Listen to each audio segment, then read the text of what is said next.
Hello everyone. Hope you all are doing well. I, Snehal Patil, welcome you all in the webinar How to Become Scientist organized by Victor Academy. Students, can you see some pictures on your screen? Is there any similarity between them? Can you recognize these personality? Yes, that's true. These all are the world famous scientists of India. Do their personalities fascinate you? Are maths and science your favorite subjects? Then, if the answer of all these questions is yes, then you all are at the right place. We all are here to guide you about how to become a scientist. So students, to guide you today, we have Professor Abhishek Garg with us. He is BTech in Computer Science with vast experience in preparing aspirants of JEE and NEET. So I welcome Professor Abhishek Garg. Hello students, hopefully you all are doing well. We know this sounds quite difficult, and so we are here to teach you about each and every step you can take to reach your goal. First step, सबसे पहले आपको अपने खुद से questions पूछने हैं. Like, do you really love science? Are you passionate about the science and mathematics? Do you really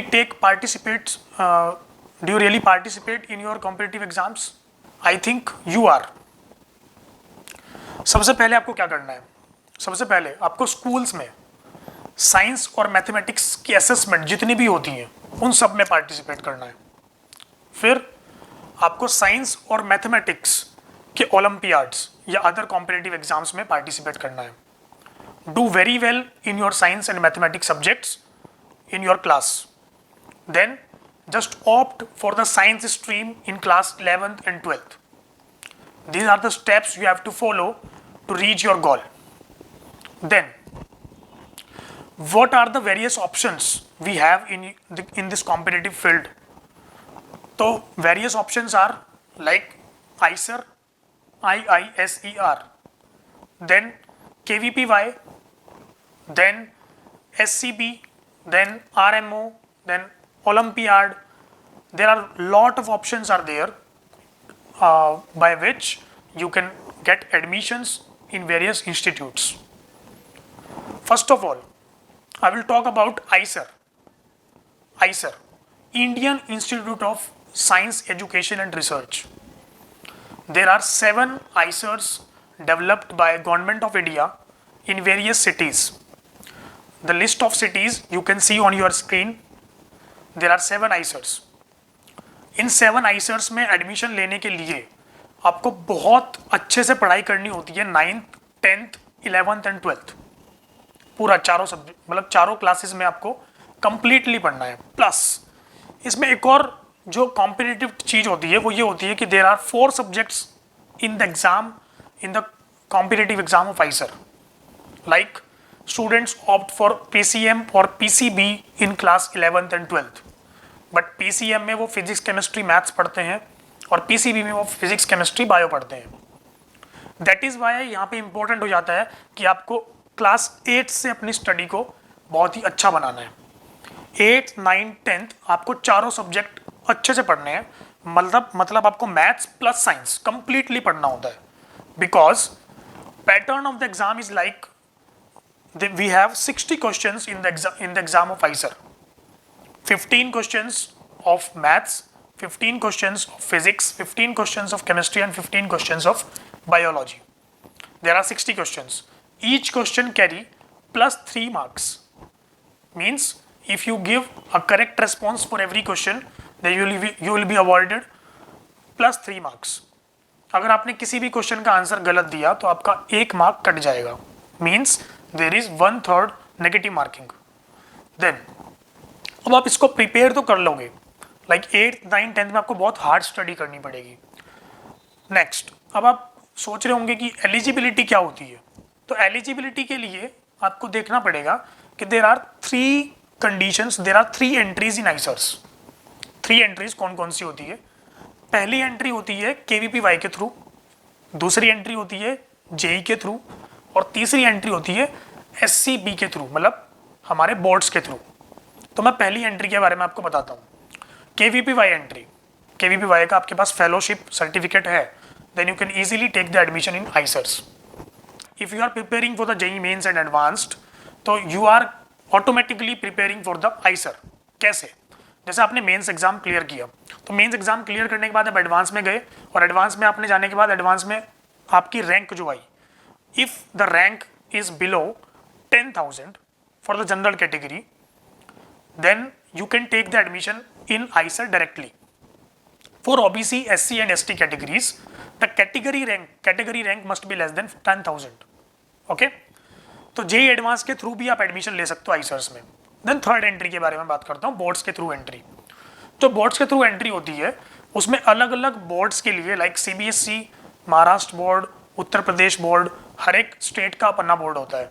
तो हर एक बोर्ड के लिए कट ऑफ लगता है, कट ऑफ। लाइक मैं सीबीएसई की बात करूं तो अभी रिसेंटली जो 2020 में जो कट ऑफ लगा है, वो कट ऑफ लगा है 431 for the general students out of 500। Out of 500, if you are getting 431, then you are eligible to apply for the admission in ICERS. Then second में बात करता हूँ कि SC ST के लिए क्या होता है। तो OBC के लिए जो होता है, OBC के लिए हमारी जो कट ऑफ होती है वो होती है 398। देन SC के लिए जो कट ऑफ होती है हमारी वो होती है 396, एंड देन ST के लिए जो कट ऑफ होती है वो होती है 390।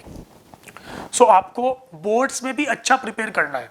11th एंड 12th में अगर आप अच्छा प्रिपेयर करते हो, then you can get admission through boards also. But आपको दो बातें ध्यान रखनी है कि KVPY और JEE के थ्रू अगर आप एडमिशन लेते हो तो you will get additional scholarships also. अब हम बात करते हैं फीचर्स। आपको आइसर में जाने के बाद क्या क्या मिलेगा, ठीक है ना, क्या क्या अच्छा मिलेगा आपको। तो फीचर्स, वहाँ पे दो तरह के प्रोग्राम्स होते हैं, ठीक है ना। एक होता है BS प्रोग्राम, एक होता है MS program, bachelor of science and master of science. Okay, तो वहाँ पे क्या क्या आपको मिलता है जाके। तो मान लो कि आप चले गए और उसके बाद जाने के बाद आपने क्या किया, BS और MS दो तरह के प्रोग्राम्स होते हैं, बट कुछ इंजीनियरिंग वाले भी प्रोग्राम्स होते हैं। लाइक कुछ बच्चे ऐसा होते हैं कि एक बार ही चाहते हैं कि वो हम पूरा MS करके वहाँ से निकले, तो उनके लिए होता है डुअल डिग्री प्रोग्राम, ठीक है ना। डुअल डिग्री प्रोग्राम को इंटीग्रेटेड प्रोग्राम भी बोलते हैं, that is of 5 years। Okay, otherwise अगर आप BS को अलग करते हो और MS को अलग करते हो, then it is 6 year program, like 4 years of BS and 2 years of MS। अगर आप दोनों को इकट्ठा करते हो तो 5 years प्रोग्राम। देन आपको वहाँ जाने के बाद क्या आपका कुछ लिमिटेड हो जाता है। लिमिटेड मतलब आप सिर्फ पढ़ाई पे ध्यान दोगे क्या और कुछ नहीं मिलेगा क्या आपको, ऐसा नहीं है। Sports, recreational activities, like curricular activities, कुछ भी हो, उन सब में आप पार्टिसिपेट कर सकते हो और नेशनल लेवल, इंटरनेशनल लेवल तक भी जा सकते हो। देन आपको हॉस्टल्स मिलते हैं, अच्छे हॉस्टल्स मिलते हैं, ठीक है ना। और लाइक प्रैक्टिकल चीज़ों पे वहाँ पे ज़्यादा ध्यान दिया जाता है। लाइक आप थ्योरी तो पढ़ोगे ही साथ में, बट प्रैक्टिकल्स भी करोगे, ठीक है ना। नेक्स्ट दूसरी बात ये भी होती है कि आपको वेरियस विजिट्स मिलती हैं, ठीक है ना। लाइक हमारे जो बड़े बड़े इंस्टीट्यूट्स हैं, Indian institute of science Kolkata, ठीक है ना, बैंगलोर, इन सब में आपको विजिट्स मिलती है। विजिट्स को लेने के बाद आपके अंदर बहुत सारे पैशनेटिंग आइडियाज़ आते हैं, ठीक है ना। उन आइडियाज़ को आप इम्प्लीमेंट कर सकते हो। तो these are the facilities, these are the features of IISER. Now we are going to talk about NTSC, National Talent Search Examination. This exam is organized by NCERT. NCERT सब जानते हैं NCERT के बारे में। NCERT इस exam को वो conduct करवाती है, और वो किस लिए करवाती है, इसका ऑब्जेक्टिव क्या होता है। इसका ऑब्जेक्टिव होता है कि उन स्टूडेंट्स को स्कॉलरशिप देना जो अपना करियर, हायर एजुकेशन सिर्फ साइंस डिपार्टमेंट में ही बनाना चाहते हैं। ओके, तो NTSC एक्चुअल में आप कहाँ पे दे सकते हो, उसका एलिजिबिलिटी क्राइटेरिया क्या है, इसके फ़ायदे क्या हैं, ये सब मैं आपको बताने वाला हूँ, ठीक है ना। लाइक सबसे पहले मैं अगर बात करूँ तो इसको सिर्फ क्लास 10th के स्टूडेंट्स ही दे सकते हैं। क्लास 10th के स्टूडेंट्स जो 10th कर रहा हो, ऐसा ही है। मतलब ऐसा नहीं है कि जो 10th पास आउट हो चुका वो दे देगा, ऐसा नहीं कर सकते आप। 10th में जो पढ़ रहा हो, प्लस एक और क्राइटेरिया इसका है कि आपकी एज जो होनी चाहिए वो 18 ईयर्स से कम ही होनी चाहिए। अगर आप क्लास 10th में हो, इधर you are in private school और गवर्नमेंट स्कूल और सेंट्रल स्कूल और any, you are for the distance learning program, okay, कुछ भी हो, आप अगर क्लास 10 में और आपकी एज अगर 18 से कम है then you are eligible for the NTSC। NTSC actual में 2 स्टेजेस में होता है, stage 1 and stage 2। Okay, stage 1 जो होता है हमारे states, Indian states and union territories करवाती हैं अलग अलग टाइप के, और स्टेज 1 जो क्लियर करता है फिर वो स्टेज 2 पे जाता है। स्टेज 1 ही सबसे इम्पोर्टेंट है और क्लास 9th और 10th स्टूडेंट्स का एक ड्रीम होता है कि वो NTSC को क्लियर करे। नाउ NTSC स्टेज 1 की मैं बात करता हूँ। स्टेज 1 में क्या क्या होता है, क्या एग्जाम पैटर्न होता है। तो यहाँ पे आपको 2 चीज़ें मिलेंगी, एक मैट और एक सेट। मैट का मतलब होता है मेंटल एबिलिटी टेस्ट और सेट का मतलब होता है स्कॉलास्टिक एप्टीट्यूड टेस्ट। ठीक है ना। मेंटल एबिलिटी टेस्ट में आप क्या पढ़ोगे और क्या आपको मिलेगा, ठीक है ना। मेंटल एबिलिटी टेस्ट में आपको पूरा एप्टीट्यूड पढ़ना है। एप्टीट्यूड क्या होता है, लाइक लॉजिकल रीजनिंग, ठीक है ना, पैटर्न रिकॉग्निशन मतलब सीरीज, जैसे सीरीज कोई बन रही है, ठीक है ना, उसमें कोई नंबर मिसिंग है तो वो आपको जांचना है। नेक्स्ट आपको जैसे फैमिली रिलेशंस, ठीक है ना।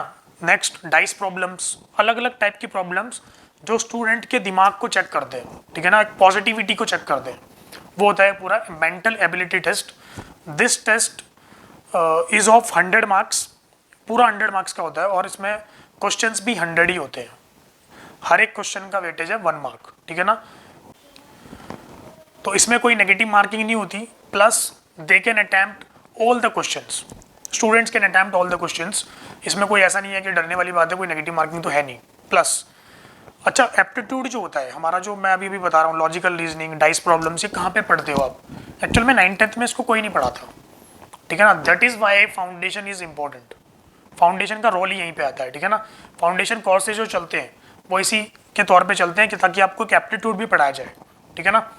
और अगर आप NTSC के लिए प्रिपेयर कर रहे हो तो आप ऐसा मान के चलो कि स्टेज 1 में 2 एग्जाम्स होते हैं, 4 आवर्स का पूरा एग्जाम होता है, 2 घंटे का मैट और 2 घंटे का सेट, ठीक है ना। तो 2 घंटे का जो मैट है वो पूरा 100 मार्क्स का है और 2 घंटे का सेट है वो भी पूरा 100 मार्क्स का है। जो 2 घंटे का सेट है उस सेट में क्या क्या आता है, उसमें आता है science, social studies plus maths, ठीक है ना। साइंस भी 40 मार्क्स और सोशल स्टडीज भी 40 मार्क्स प्लस 20 मैथ्स। अब आप सोचो कि जब आप किसी भी इंस्टीट्यूट में प्रिपेयर करते हो तो you are preparing for only SAT, not MAT. समझ में आ रही है मेरी बात, मैं क्या बोल रहा हूँ। सेट जो होता है, सेट का मतलब 100 मार्क्स, वो 100 मार्क्स आप प्रिपेयर कर रहे हो, बाकी के 100 मार्क्स आप छोड़ रहे हो मैट, ठीक है ना। तो आपको एक ऐसा इंस्टीट्यूट ऑप्ट करना चाहिए जहां पे आपको मेंटल एबिलिटी टेस्ट के लिए भी प्रिपेयर करा जाए। गेटिंग। साइंस, सोशल स्टडीज और मैथ्स ये तो आप स्कूल में भी पढ़ते हो, ठीक है ना। साइंस, सोशल स्टडीज और मैथ्स, इनका जो सिलेबस होता है जो NTSC में आने वाला है वो सिलेबस होता है 9th प्लस 10th, ऐसा बोलते हैं, ठीक है ना, बट एक्चुअल में ऐसा है नहीं, ठीक है ना। 9th और 10th का जो सिलेबस है वो 9th और 10th का सिलेबस ऐसा नहीं है कि आपको ऑप्टिक्स एक चैप्टर दिया हुआ है NCERT में और जहां तक जिस लेवल तक वो दिया हुआ है आपको उसी लेवल तक वो प्रिपेयर करना है, ठीक है ना। ऑप्टिक्स चैप्टर एक बार 10th में है और एक बार 12th में भी है, बात समझ में आ रही है। तो आपको 10th का भी प्रिपेयर करना है प्लस 12th का भी प्रिपेयर करना है, कुछ हद तक, पूरा 12th नहीं, कुछ हद तक आपको प्रिपेयर करना है। तो वो नॉलेज आपको कहाँ मिलती है, वो नॉलेज आपको मिलती है फाउंडेशन कोर्सेज में। आपको सिंपली अगर आप स्कूल में पढ़ रहे हो, स्कूल में आपको वो नॉलेज नहीं मिलेगी। गेटिंग। आपको एडिशनल पढ़ना पड़ेगा उसके लिए। मैट में मेंटल एबिलिटी टेस्ट में आपको 100 मार्क्स पूरे प्रिपेयर करने पड़ेंगे because it is a new subject for you. Getting. अब स्टेज 1 आपने मान लो क्लियर कर दिया, फिर आप स्टेज 2 पे गए। स्टेज 2 पे क्या होता है, स्टेज 2 पे भी वापस से वही 2 टेस्ट होते हैं, सेट और मैट, ठीक है ना। वापस से मैट का सिलेबस बढ़ जाता है, सेट का सिलेबस वही रहता है लेकिन स्कोप बढ़ जाता है, ठीक है ना। दूसरी बात कि सेट और मैट में एक दिक्कत ये हो जाती है स्टेज 2 में कि वहाँ पे नेगेटिव मार्किंग आ जाती है।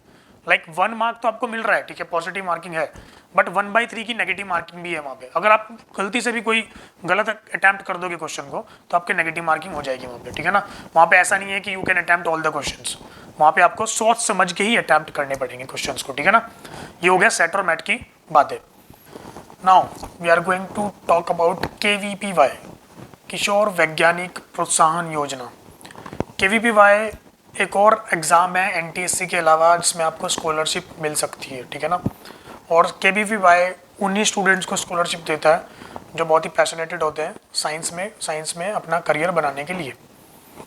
इसका एग्ज़ाम जो होता है, इसका एग्ज़ाम जैसे मैंने आप बताया NTSC का एग्ज़ाम वही बच्चा दे सकता है जो क्लास 10th में हो, ठीक है ना। तो क्या क्लास 10th के बाद हमारे पास अपॉर्चुनिटीज़ ख़त्म हो जाती हैं स्कॉलरशिप के लिए? नहीं, ऐसा नहीं है। Class 11th, class 12th plus आपका ग्रेजुएशन का फर्स्ट ईयर, आप 3 साल तक अपनी स्कॉलरशिप के लिए अप्लाई कर सकते हो थ्रू KVPY। KVPY के जो एग्ज़ाम्स होते हैं वो 3 पार्ट में डिवाइडेड हैं। There are 3 categories, SA, SX and SP। Okay, SA category जो होती है, SA कैटेगरी होती है क्लास 11 स्टूडेंट्स के लिए। क्लास 11 स्टूडेंट्स जो कि फ़िलहाल साइंस स्ट्रीम में पढ़ रहे हैं, ठीक है ना, वो इस एग्ज़ाम को दे सकते हैं through the SA stream. The eligibility criteria for the SA stream is you must have 75% of marks in class 10th plus उसके लिए फ्यूचर का भी एक क्राइटेरिया होता है कि आप जब 12th को पास करोगे तो आपके एटलीस्ट 60% मार्क्स होने चाहिए, ठीक है ना।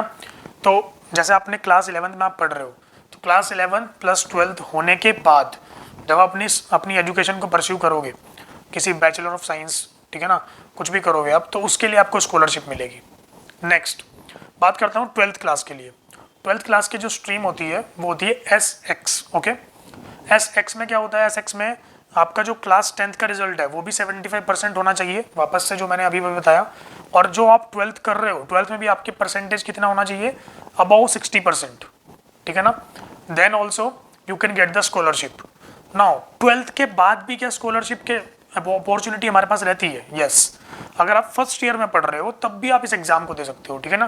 फर्स्ट ईयर में पढ़ते हुए आप जब इसको एग्जाम को देते हो तो आपको जो स्ट्रीम चुननी होती है वो होती है SB, ठीक है ना।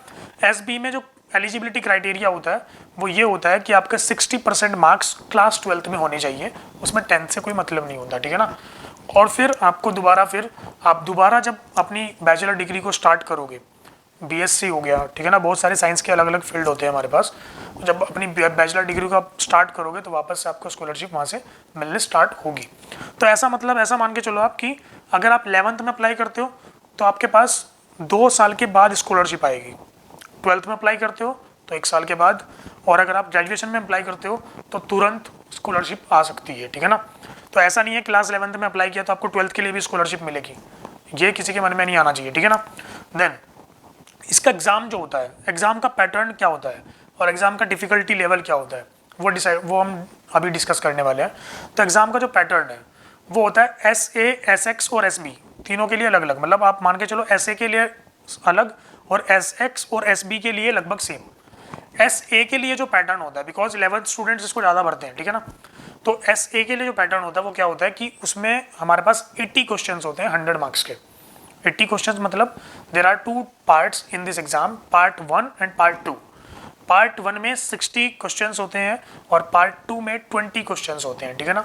There are 4 subjects again, physics, chemistry, maths and bio, ठीक है ना। तो आपको सीधी सी बात है कि अगर अब आप बच्चे सोच रहे होंगे कि हम PCM और PCB ऑप्ट करते हैं तो फिर हम बायो के लिए कैसे अप्लाई करेंगे या बायो के लिए प्रिपेयर कैसे करेंगे और बायो वाले स्टूडेंट्स मैथ्स के लिए कैसे प्रिपेयर करेंगे। तो एक्चुअल में there are 3 sections mandatory, 4 sections होते हैं एग्जाम में, physics, chemistry, maths and bio. आपको 3 सेक्शन मैंडेटरी चूज करने होते हैं उसमें से, और 3 सेक्शंस को मैंडेटरी आंसर करना है, ठीक है ना। अब दूसरी बात कि कितने क्वेश्चंस आते हैं, 15 questions from each subject in part 1, ठीक है ना। पार्ट 1 में 15, 15, 15 and 15, there are total 60 questions. Then 5, 5, 5 and 5, 5 question हर एक सब्जेक्ट से, 20 क्वेश्चंस होते हैं पार्ट 2 में, ठीक है ना। पार्ट 1 के जो क्वेश्चंस होते हैं वो पूरे के पूरे ऑब्जेक्टिव क्वेश्चंस होते हैं, ठीक है ना। और उसमें जो हर एक क्वेश्चन का जो वेटेज होता है वो होता है 1 मार्क, नेगेटिव मार्किंग होती है 0.25 की, मतलब 1/4, ठीक है ना। फिर दूसरा जो पार्ट होता है उसमें हर एक क्वेश्चन होता है 2 मार्क्स का, जो नेगेटिव मार्किंग होती है वो होती है 0.5 मार्क्स की, ठीक है ना। मतलब नेगेटिव मार्किंग भी बढ़ती है प्लस वेटेज भी बढ़ता है लास्ट के 20 क्वेश्चंस का, और उनका डिफिकल्टी लेवल भी बहुत अच्छा होता है, ठीक है ना। शुरू के जो 60 क्वेश्चन होते हैं, 60 क्वेश्चन में से अगर आप JEE मेंस या एडवांस के लिए प्रिपेयर कर रहे हो तो अगर आप क्लास 11th में हो तो आप सोच के चलो कि आपको अगर KVPY देना है तो आपको समझ के चलना पड़ेगा कि क्लास 11th में आपकी प्रिपरेशन 11 + 12 दोनों की टक्कर की होनी चाहिए, क्योंकि इसमें 11 + 12 दोनों का कोर्स आता है, ठीक है ना, दोनों का सिलेबस आता है। तो पहला क्राइटेरिया ये हो गया कि पार्ट 1 में 60 क्वेश्चंस, पार्ट 2 में 20 क्वेश्चंस, 60 + 20 दोनों मिला के 100 क्वेश्चंस, और टोटल मार्क्स जो होते हैं वो कितने होते हैं, 60 questions each of 1 mark 20 question each of 2 marks, तो टोटल मार्क्स हो गए 100 मार्क्स। ओके, देन अब ये हो गया KVPY का SA वाला पैटर्न। SA एक ऐसी अपॉर्चुनिटी होती है जिसमें आप KVPY के लिए भर सकते हो और आपको एक अंदाजा हो जाएगा कि किस डिफिकल्टी लेवल का पेपर आ रहा है, ठीक है ना।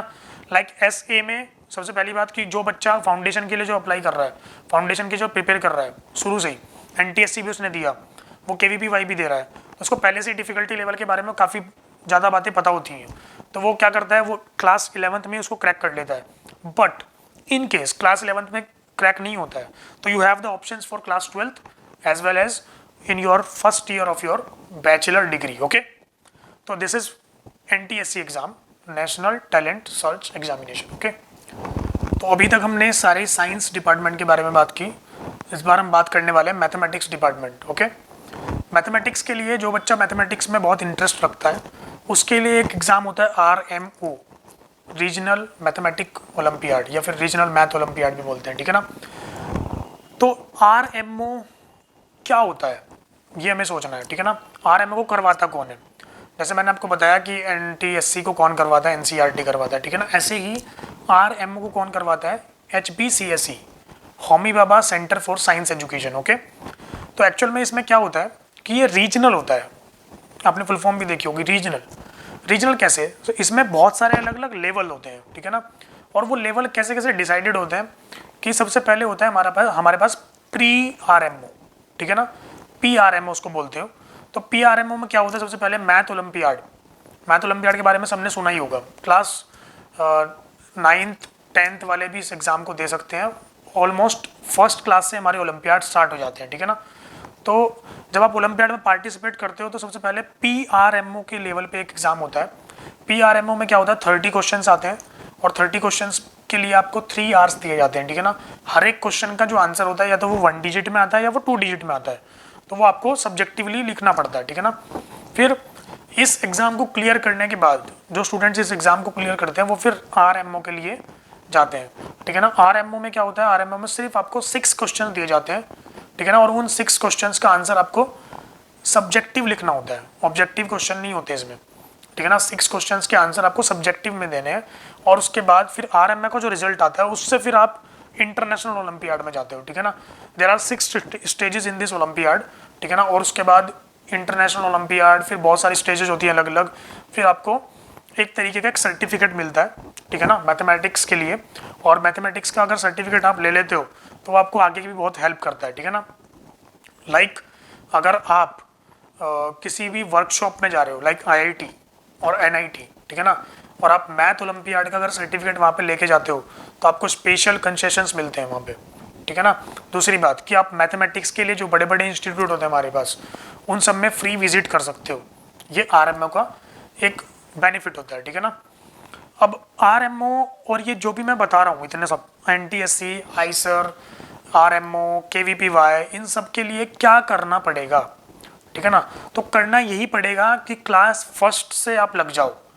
जो भी स्कूल्स में कॉम्पिटिशन्स हो रहे हैं, जो भी स्कूल में ओलंपियाड हो रहे हैं, जो भी आपको एनालिसिस मिल रहा है, ठीक है ना, जितने भी आपको टेस्ट दिए जा रहे हैं, उन सब की टेस्ट की हैबिट बनाओ, ठीक है ना।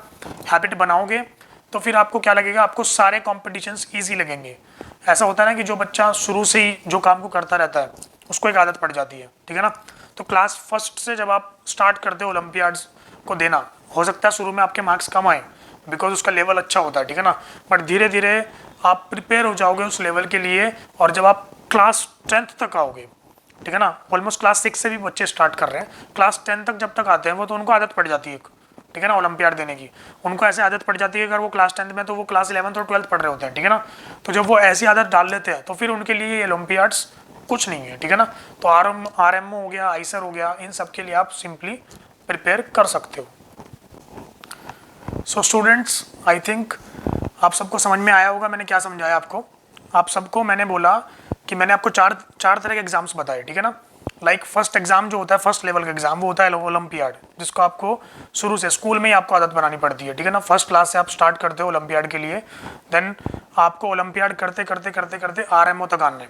RMO तक आने के बाद फिर आपके दूसरा लेवल का जो एग्जाम होता है वो होता है NTSC, क्लास 10th। मैंने आपको बताया कि जब आप क्लास 10th में होते हो और 18 ईयर से आपकी एज कम होती है तो आप क्लास 10th में NTSC दे सकते हो। NTSC देने के बाद फिर भी आपकी अपॉर्चुनिटी खत्म नहीं होती है। क्लास 11th में आपको एक और अपॉर्चुनिटी मिलती है, दैट इज KVPY। फिर KVPY करने के बाद आप किसके लिए प्रिपेयर हो जाते हो? ISER के लिए, ठीक है ना।